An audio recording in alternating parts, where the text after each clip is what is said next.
You know, one of the challenges in the Christian faith, especially today among us believers, is how to really articulate our faith. Do we really know the particular passages or places in Scripture where we can say, this is why I believe what I believe?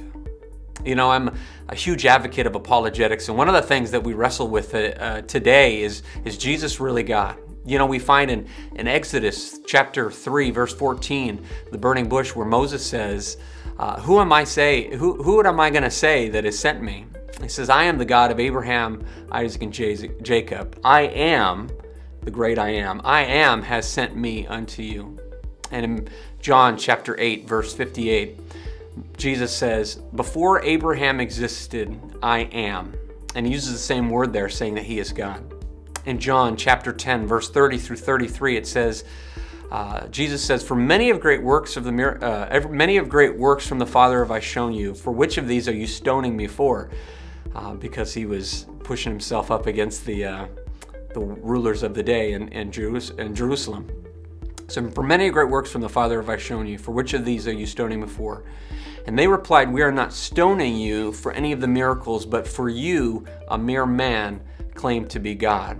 And in John chapter 20, verse 28, Thomas says, "You are my Lord and my God." And Jesus didn't rebuke him there on the idea that he is the God. Now, there are many different passages that reflect this, more than just John, and more passages that reflect just the Trinity. But here's a little snippet of the reality that Jesus is God. Now, why did I bring this up?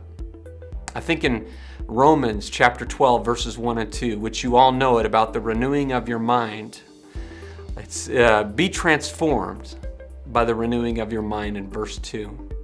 Now, why this is so important? Because I think today, especially among us Christians, we know the Scripture, but we don't apply it to our life.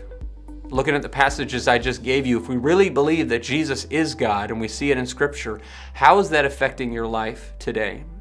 If we really believe that Jesus is in us and he is transforming us and he is walking with us daily, then it should be reflected upon how much time we spent with him and how much of a renewing of our mind by learning of his word and learning what it means to spend time with him. I believe that if you spend time renewing your mind today and being transformed by that, by spending time with him and by reading his word, it will have a significant impact on you.